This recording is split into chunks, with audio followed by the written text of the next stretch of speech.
Greetings, everyone. I'm here sitting outside of my job, just enjoying the sun and the breeze and the nice hot weather we're having here in DC. It's like we're having some type of heat wave.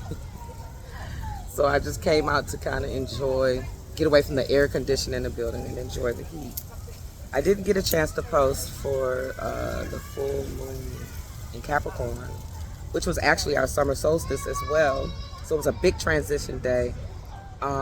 And I had a lot on my plate because I have to give a cookout for my children this past weekend, and it really went well.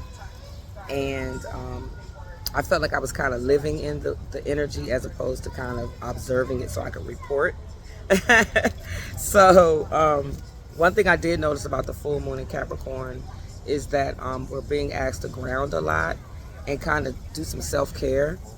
So I ran into this book, or the book ran into me, and I think it's awesome. It's called From Sick to Superhuman. It's by Mark Gallant and Wade Lightheart. So what better name can you have than that for producing a book like this? And what it does is it talks about our bio-optimizers.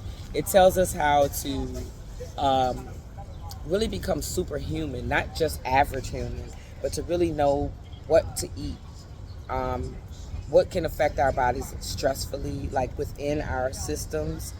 Well, that's kind of, to me, one of the most places that we don't go within ourselves and really learn how our body works, what we need to put in it to really make it work, to be of optimal health, not just health, but optimal health, right? So I'm reading this book, and I'm going to share it with my son because he will be going to college this fall, and he's going to study kinesiology. Thank goodness, because with that, you're helping everybody. So I just really love that he's choosing that. My youngest son will be going to the ninth grade to a different school, a public school system. So we're really praying that he transitions very well because he's been in a private school all of his life. And my daughter just entered American University. I think she just finished her first semester there for legal studies, a master's in legal studies. So that's why I celebrated them this past weekend.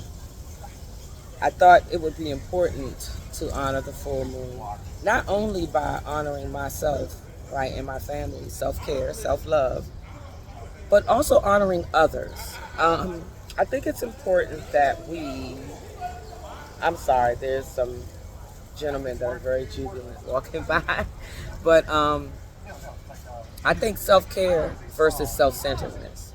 The Capricorn moon is showing us not to be so self-centered, which we can tend to be in this time.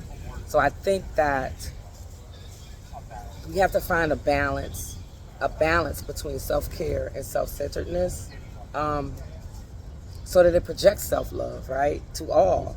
And I think sometimes, the Capricorn moon kind of puts us in that self-centeredness type of energy.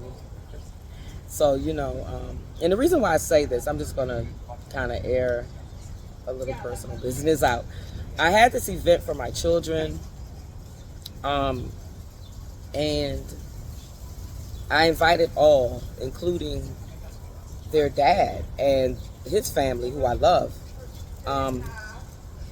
But it seemed like at some point in the cookout celebration, it morphed into more being about their dad, who is a Capricorn, along with my youngest son and my daughter.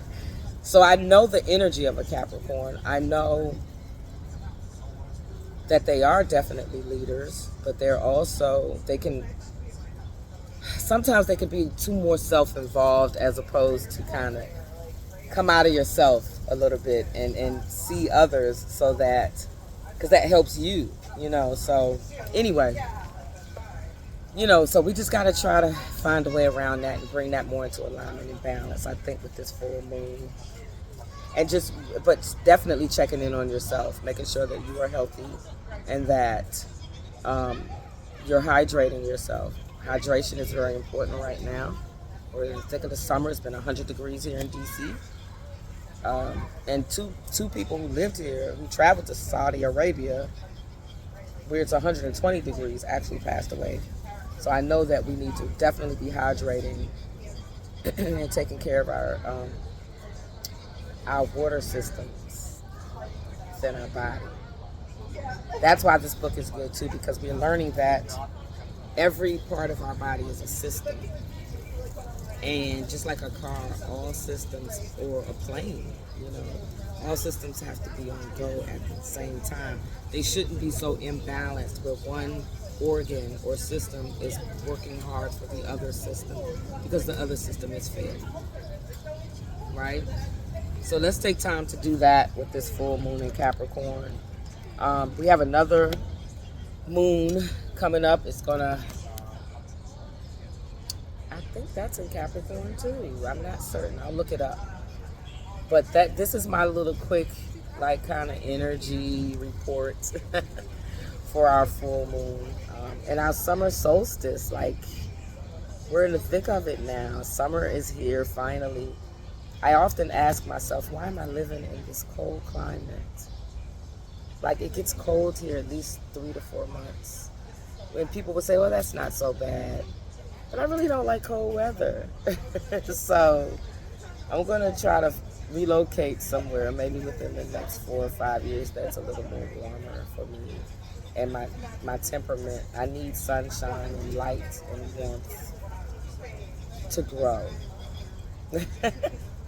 So everybody, please take care of yourselves. Take time to do what makes your soul so happy, right? Namaste, Celia.